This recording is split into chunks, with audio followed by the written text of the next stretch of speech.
Masa beli nasi bungkus, nasinya dia buang, nasi bungkusnya dia makan?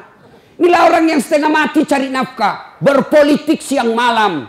Berusaha siang malam. Ngajar siang malam. Cari harta siang malam. Lupa sholat. Beleng-beleng.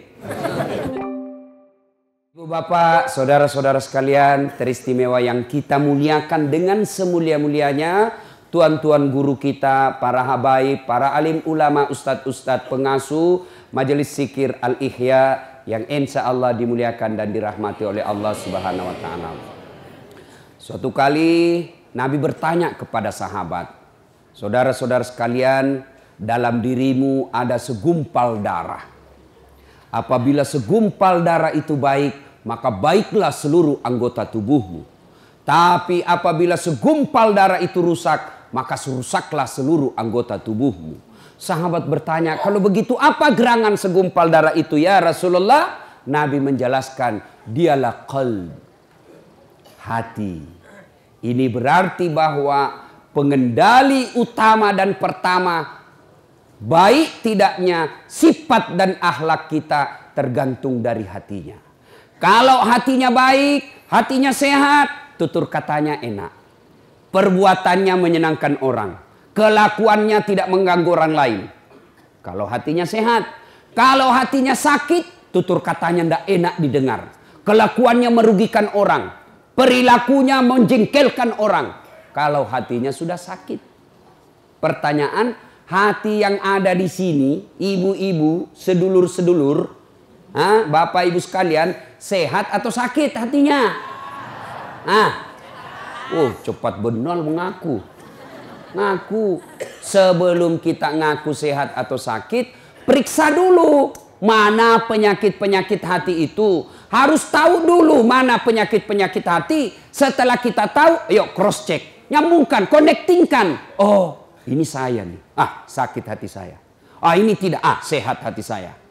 Nah, sekarang perlu kita tahu apa saja jenis-jenis penyakit hati itu.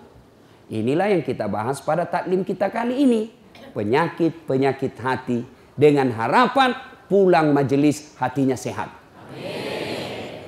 Penting ini Pak. Kenapa? Di akhirat tidak ada orang masuk neraka gara-gara penyakit kusta.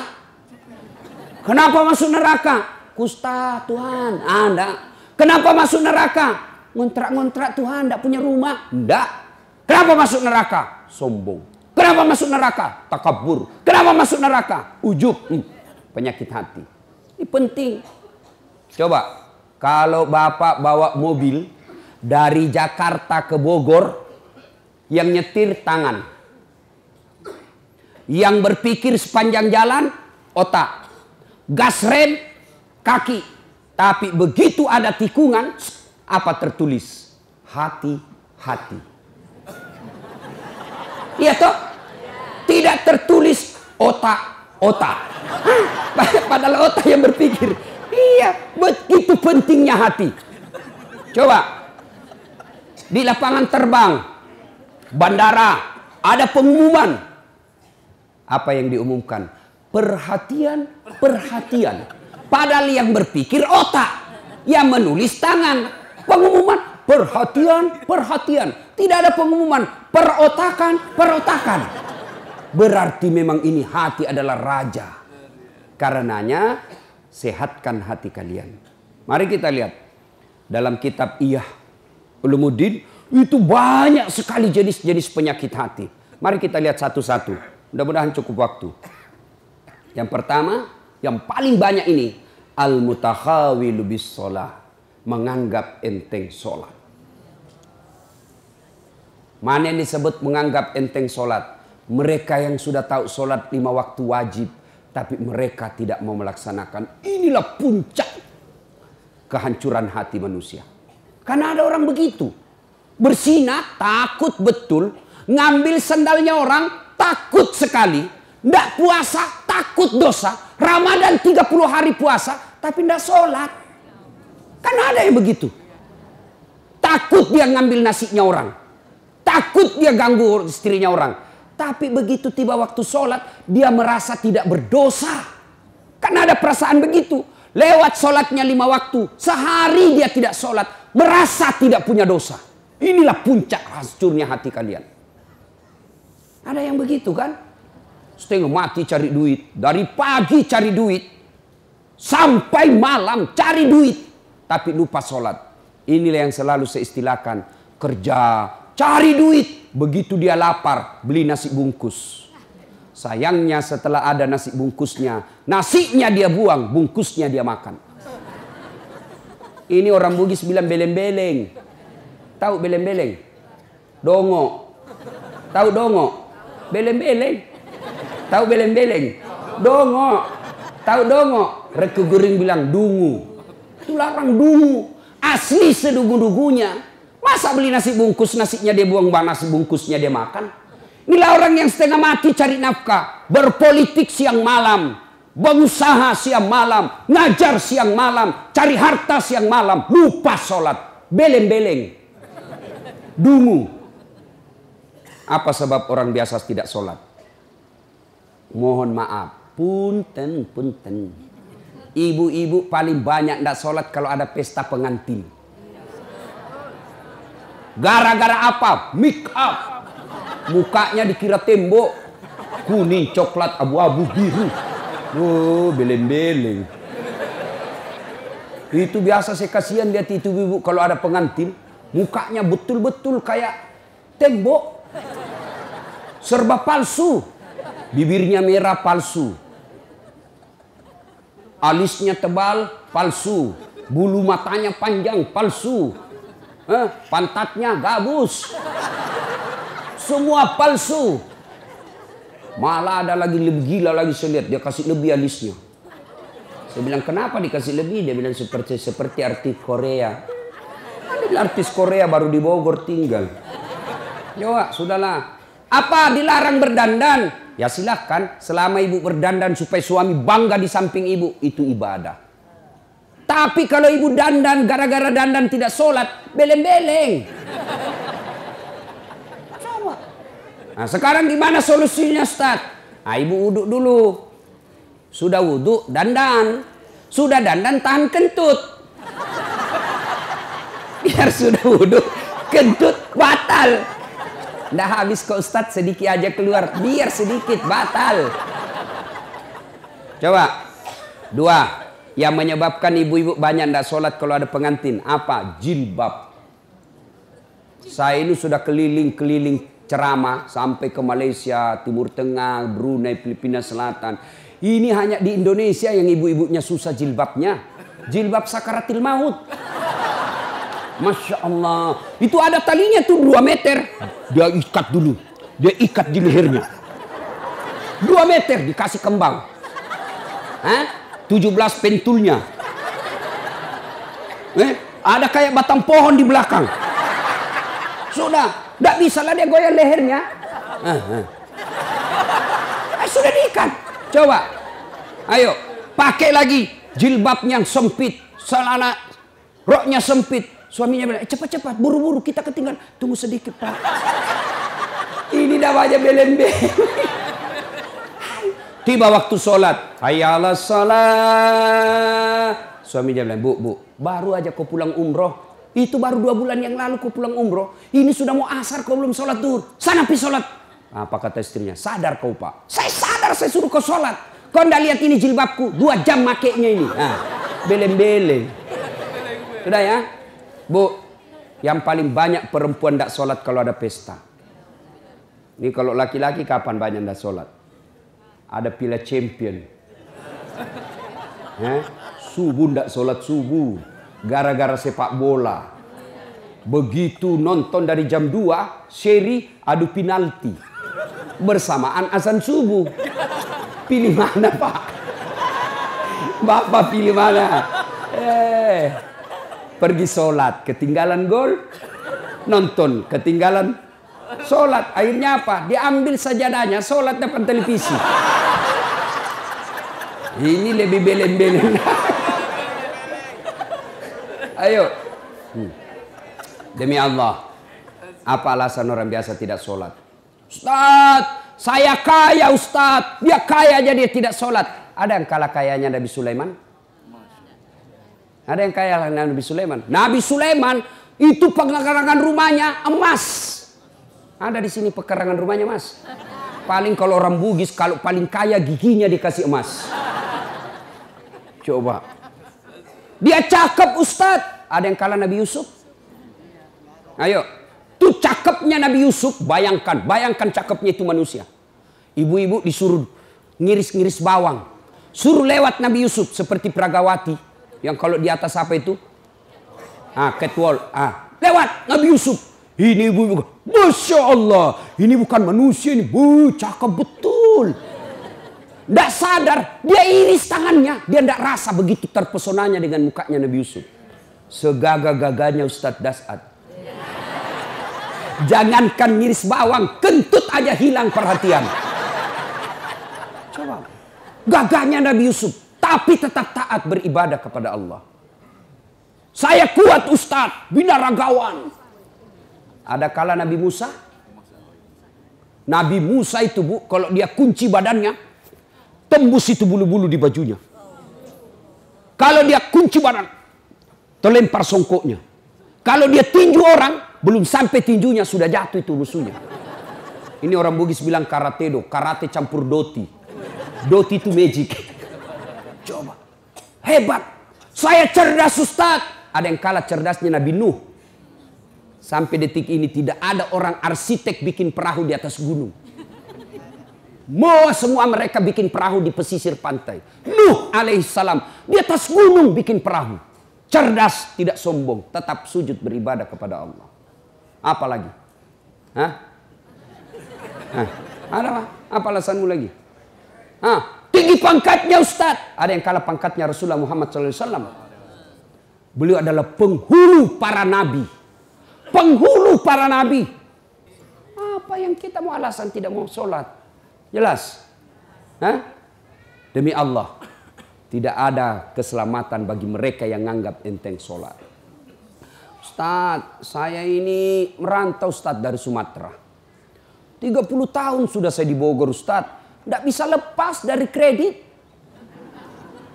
Rumahnya susah. Masih ngontrak-ngontrak Ustadz. Periksa sholatmu. Anak saya nakal betul Ustadz. Periksa sholatnya. Saya sholat Ustadz. Betul kamu sholat. Tapi tidak ikhlas. Asar lagi. Barusan duhur. Kok tidak ikhlas bos? Ayo. Saya ikhlas Ustadz. Mana ikhlas sholat duhur sudah dekat asar? Ikhlas kan namanya itu. Ayo. Mana ikhlas sholat asar sudah dekat maghrib. Satu kali wudhu itu sudah sholat asarnya. Itu juga maghribnya. Mana? Maka kalau hidup kita susah. Jangan cari kambing hitam. Lebih periksa sholatnya. Saya sholat Ustadz. Kenapa hidupku susah? Betul kau sholat. Tapi sholatmu main-main. Tidak semangat ketemu Allah. Allah.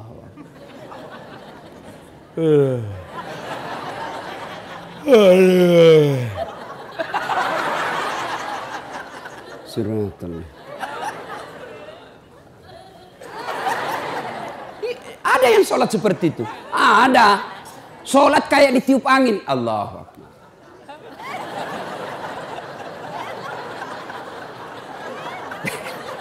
Siapa ajar kau sholat begitu?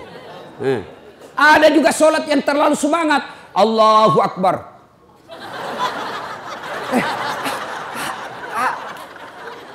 Ibu ketawa karena membayangkan diri sendiri lah. Makanya kalau ada masalah dalam hidup, ayo pertama yang harus kita selesaikan, sempurnakan sholatmu bos. Saya sholat Ustadz. Betul ibu sholat. Tapi ibu yang pakai baju sholat sudah 3 hari tidak dicuci. Ketemu Allah pakai daster. Tinggi sebelah lagi.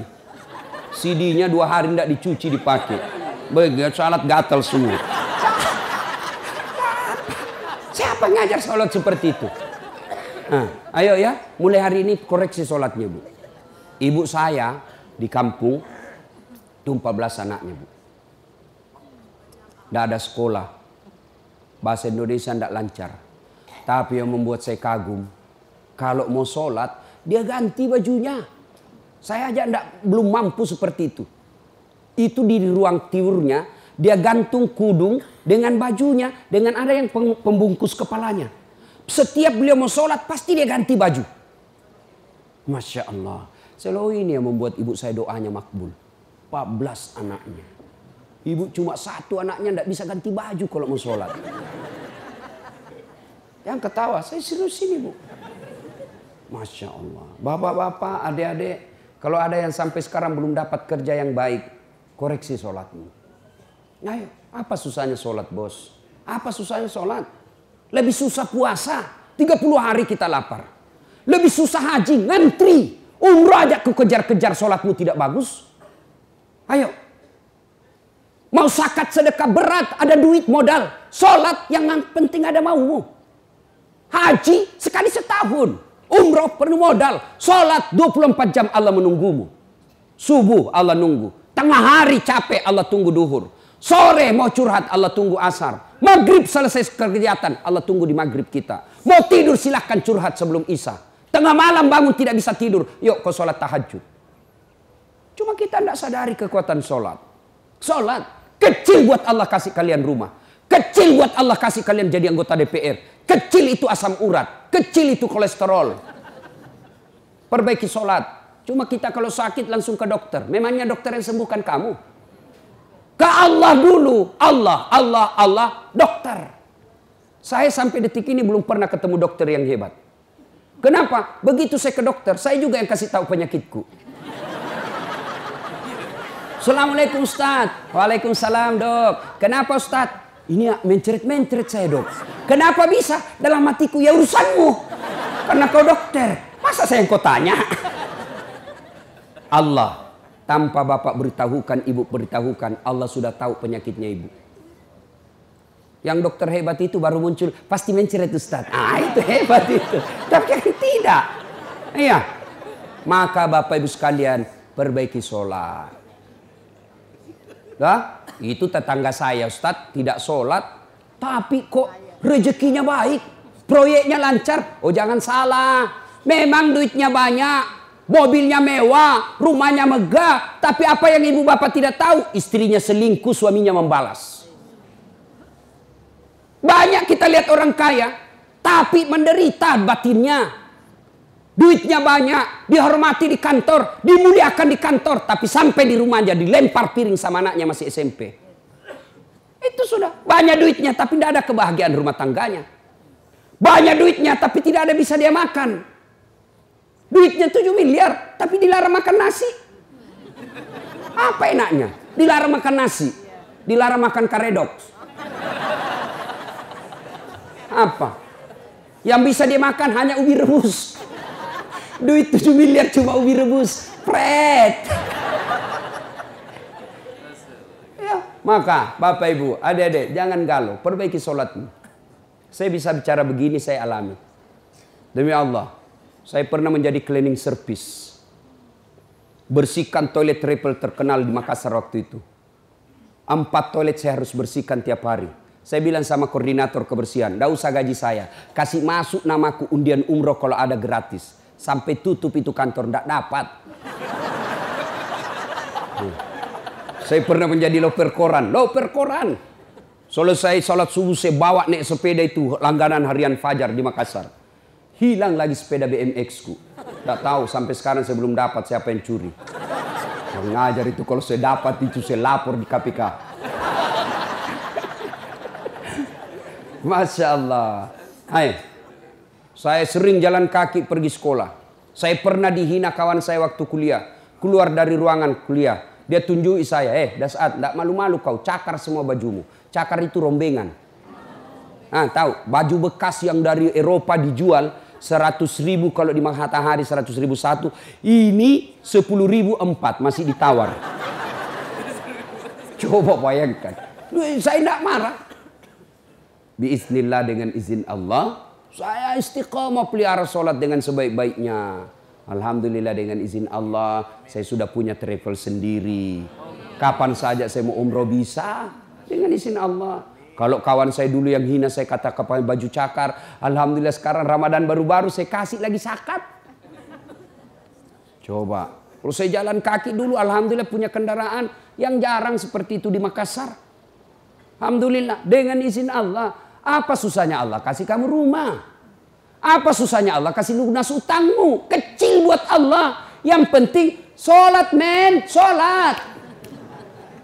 Perbaiki sholatmu, Allah yang selesaikan utangmu. Adakah manusia tidak ada masalahnya di dunia? Hah? Ini malah ibu-ibu penuh masalah, saya lihat mukanya ini.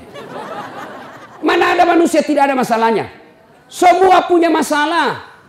Ustadz, ibu pikir tidak ada masalahnya? Masalah saya besar. Mau kawin lagi tapi takut sama istri. Semua punya masalah. Alhamdulillah Allah tidak berkata, Das'at kalau ada masalahmu kau jadi anggota DPR dulu.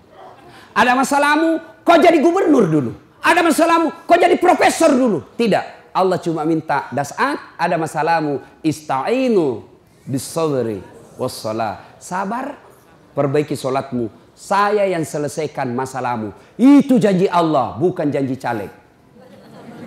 Oh, kalau caleg dijanji Anda boleh, kita dijanji surga, dijanji juga kita surga. Nih kartu namaku, pilih saya. Ada masalahmu, punten, hubungi saya, sama-sama Sunda. Pilih, begitu terpilih, dia ganti nomor HP-nya. Ini manusia, tapi kalau Allah, ayo dek, ada masalahmu, perbaiki sholatmu. Ya, teman setan yang pertama, nganggap enteng sholat. Apa akibat dan hukuman bagi mereka meninggalkan sholat? Dan waktu kita bahas. Sekarang yang kedua. Penyakit hati yang kedua. Sombong. Ujub. Takabur. Borro. Mau dibilang. Mau dikata. Itu penyakit sombong. Ingat sejarahnya iblis keluar dari sorga? Ya? Apa penyebabnya? Apa karena dia miskin? Apa karena dia korengan? Apa karena dia penyakit kusta? Tidak. Ciptakan Adam. Allah perintahkan, wahai seluruh makhlukku, kau sujud di hadapan Adam. Inilah makhluk saya paling mulia. Iblis, malaikat sujud. Meskipun awalnya sempat protes. Satu makhluk Allah yang tidak mau. Namanya iblis. Iblis protes. Saya tidak mau ya Allah. Kenapa iblis? Adam baru diciptakan. Saya senior. Masa senior hormat sama junior? Gengsi dong. Adam diciptakan dari tanah. Saya dari api. Unsur kejadian saya lebih mulia dari Adam. Saya tidak mau. Allah berfirman, wah kau sombong rupanya iblis. Sombong tidak layak penghuni sorga. Keluar kau dari sorgaku. Diusir dari sorga. Cuma iblis waktu diusir, dia minta, ya Allah, nih sebelum saya keluar dari sorga, nih ada dua proposal saya. Permohonan saya. Satu, berikan saya umur yang panjang. Oke, kata Allah, kau tidak akan mati sampai hari kiamat. Kata iblis itu beranak pinak. Andai kita ketemu sama dunia, Pak, ini ada banyak di sini kita, Pak. Cuma karena dunia kita beda, maka tidak ketemu. Tapi di sini dia lihat kita ini, Pak. Oh ini nih sasaran saya nanti nih. Pulang ini saya goda lagi nih supaya goda ini. Itu cuma tidak dilihat. Tuh. Yang kedua kata iblis, permohonan saya yang kedua, berikan saya skill, kemampuan, kehebatan untuk menggoda anak cucunya Adam. Gara-gara Adam saya diusir, maka saya akan melakukan perang sepanjang hidup saya. Itu iblis. Kata Allah, silakan. Kecuali orang yang lemah imannya kau bisa goda. Keluar iblis. Mulailah dia goda kita. Nah, cara menggodanya ditimbulkan rasa sombong. Sombong itu adik-adik penyebabnya satu, bertambahnya ilmu. Ini yang bisa masuk ini ustadz. Ada ustadz sombong? Banyak. Bikin Instagram. Silakan hubungi kami kalau ada masalah, silakan tanya. Begitu dihubungi, tidak dibalas-balas. Kan ada yang begitu. Sombong. Biar Instagram tidak mau balas, WhatsAppnya orang tidak dibalas. Sombong lu men. Apa yang kamu sombongkan dengan ilmumu? Wa ma utitu minal illa qalila. Saya tidak kasih kau ilmu kecuali sangat sedikit. Lalu apa yang kamu sombongkan dengan ilmumu? Termasuk ustadz yang sombong itu tidak mau menerima perbedaan pendapat. Hanya dia yang benar. Pokoknya kalau tidak sesuai kajiannya salah, sesat. Mentang-mentang hijrah. Yang tidak sepaham dengan dia sesat. Belajar agamanya baru 6 bulan. Itu pun melalui YouTube. Instagram. Baru 2 menit habis kuotanya. Maham agama setengah-setengah. Saya dimaki-maki di Facebook, di wall saya. Ini Ustadz, ngaku-ngaku sunnah, ngaku-ngaku narakan sunnah. Kau tidak pelihara sunnah. Kenapa kau bilang saya tidak pelihara sunnah? Buktinya kau tidak pelihara jenggot. Ya mau diapa kalau tidak mau tumbuh? Gara-gara jenggot dia marah-marah sama saya. Saya sudah kasih minyak malah gatal. Dia bilang istri saya, bau betul itu kau punya mulut. Bukan mulut, minyaknya. Sudah, ya. Ada. Semua dianggap salah. Adalah yang paling enak beragama itu Pak. You yakin begitu, laksanakan itu yang kau punya keyakinan. Jangan kau salahkan saya. Saya selalu pakai istilah untuk menuju Allah itu 10 kau dapat dari mana. Untuk datang kepada Allah, lagu Roma Irama, banyak jalan menuju Roma. Ya, kalau saya jangan memahami dekat dengan Allah itu, jangan pertanyaannya 10 tambah 10 sama dengan berapa. Pasti jawabannya hanya 1. 10 tambah 10 sama dengan berapa? 20. Tidak bisa pilihan lain. Tapi cara mendekati Allah itu 20 kau dapat dari mana? Boleh 10 tambah 10. Boleh 21 kurang 1. Boleh 19 tambah 1. Boleh 15 tambah 5. Ah, ini enaknya kalau kita begini. Ini hanya dia yang mau benar. Semua salah. Ya, jangan sombong. Apa yang kau sombongkan dengan ilmu? Ada orang banyak betul ilmunya. Allah marah, mulai dikasih pikun. Pikun tidak ada obatnya. Selama ini dia pergi mengajar, diprotes sama istrinya. Pak, biasanya kalau kau mau mengajar, kau cium-cium jidatku. Ini sudah hampir 2 minggu tidak pernah kau cium saya. Langsung dia bilang suaminya, astagfirullah. Berarti siapa aku cium selama ini? Ternyata pembantunya. Apa kau sombong? Pikun kau tidak bisa bedakan istri pembantu. Jangan juga modus. Teman-teman pulang dengar ceramah ini, besok dia masuk kamar pembantu. Didapat sama istrinya, kukira kamu sayang. Jangan sombong dengan ilmu. Ya, pintu masuknya setan sombong. Yang kedua, apa penyebab sombong? Nah, bertambahnya pangkat jabatan. Kan sombong. Anggota DPR, jangan sombong. Kau jadi anggota DPR karena rakyat memilihmu. Nah, jadi bupati, jangan sombong. Kau jadi bupati karena rakyat milih. Tidak pilih, wabillahi taufiq wal hidayah. Keluar kau jadi rakyat biasa. Apalagi menyebabkan orang sombong? Bertambahnya harta. Jangan sombong, nanti kau seperti Qarun. Banyak duitnya. Takabur, tenggelamkan oleh Allah. Belajar dari Palu, belajar dari Donggala, Aceh, sekejap saja hancur. Jangan sombong. Apalagi membuat orang sombong? Bertambahnya ibadah. Yang tadinya malas sholat, sekarang sholatnya bagus. Bukan cuma 5 waktu, sunnahnya pun oke. Mulai sombong, jangan. Allah senang orang yang alim, tapi Allah tidak senang orang yang sombong.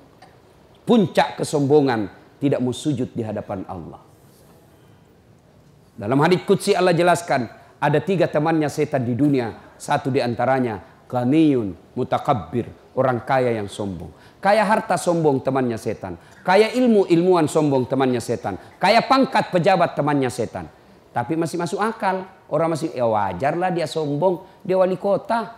Wajarlah dia sombong, banyak duitnya. Wajar dia sombong, tinggi ilmunya. Tapi temannya setan. Masih wajar. Tapi ini sudah miskin, pengangguran, jelek mukanya, bau keteknya. Sombong lagi. Bukan kau temannya setan. Kau sudah jadi setan cilaka. Salatullah, salamullah ala toha rasulillah. Salatullah, salamullah ala yasin habibillah. Ibu bapak, saudara-saudara sekalian yang saya hormati. 1, teman setan itu penyakit hati, menganggap enteng sholat. 2, sombong. 3, bakhil, pelit, dedekut. Orang Bugis bilang seke, kikirigalla paku jambatan. Nah, itu pelit sekali. Nah, itu temannya setan. Ibu-ibu, mau lihat pelitnya ibu? Coba kalau dia beli sayur. Hobi memang dia nawar. Kalau dia ke pasar, beda 1000, dia kelilingi tuh pasar. Beda 1000 tuh dia kelilingi. Bu, halo ibu. Bu, kalau ibu belanja di Trans Studio, Trans Mall, atau Alfamidi, Alfamart, tawar apa tidak? Tawar apa tidak? Coba kau tawar, dibilang ke orang gila. Lalu pedagang kasihan yang sesama kita pribumi, datang naik sepeda motor, kadang kala sepeda, dia datang, dia sudah panggil kita, ya Bu Haji, Bu Haji makin cantik aja, masih nawar. Apa namanya kalau bukan pelit? Sudah enaknya itu, berapa Mas? 10.000 Bu Haji, 11.000 ya.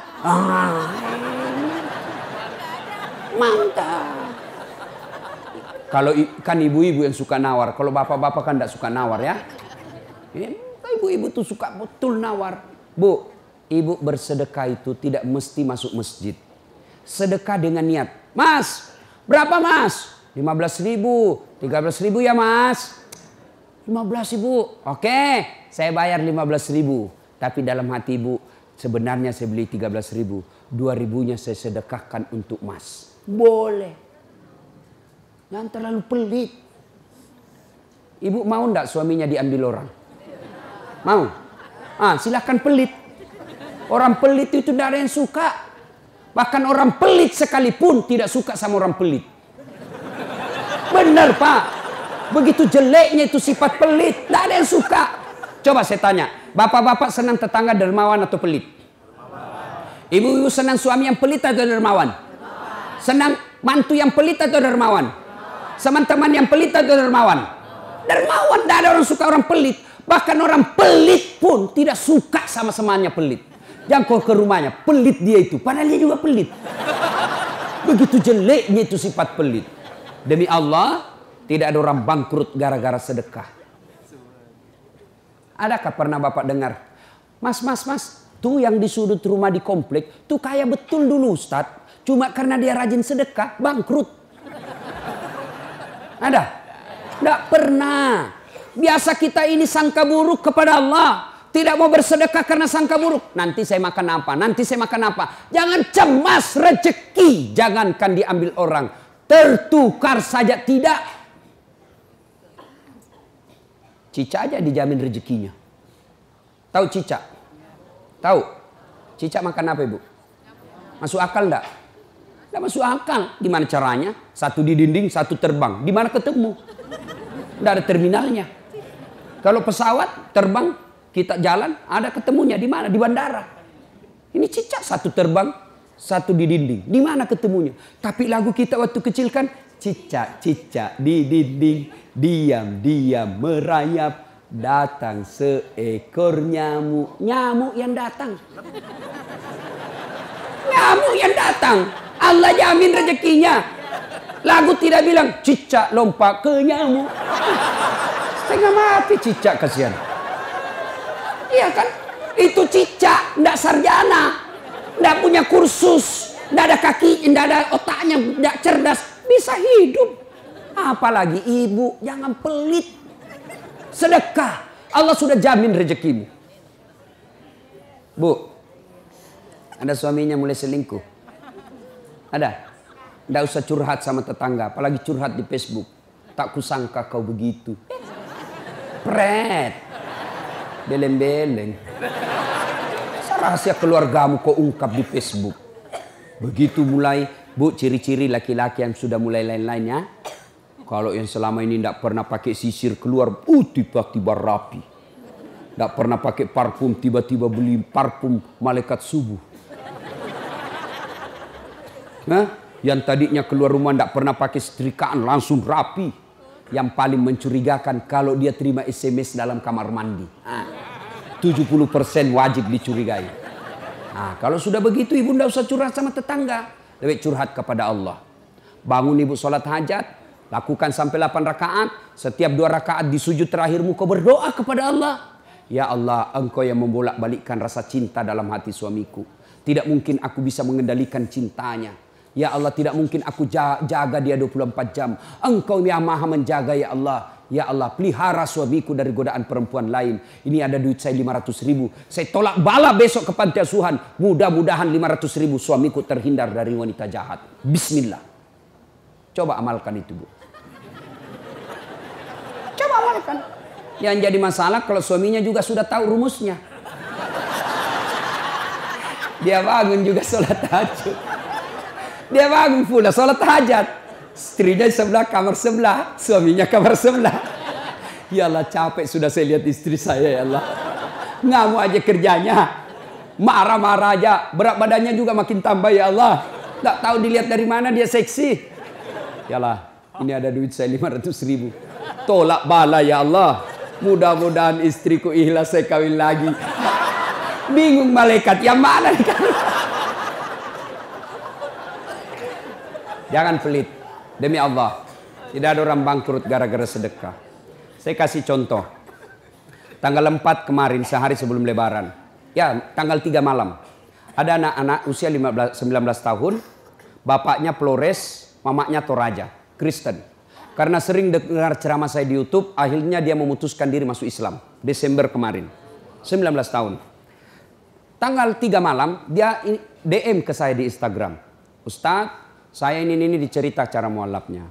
Kemudian besok sudah mau lebaran, saya belum punya baju baru, Ustadz. Saya lihat Ustadz ini bagus-bagus bajunya.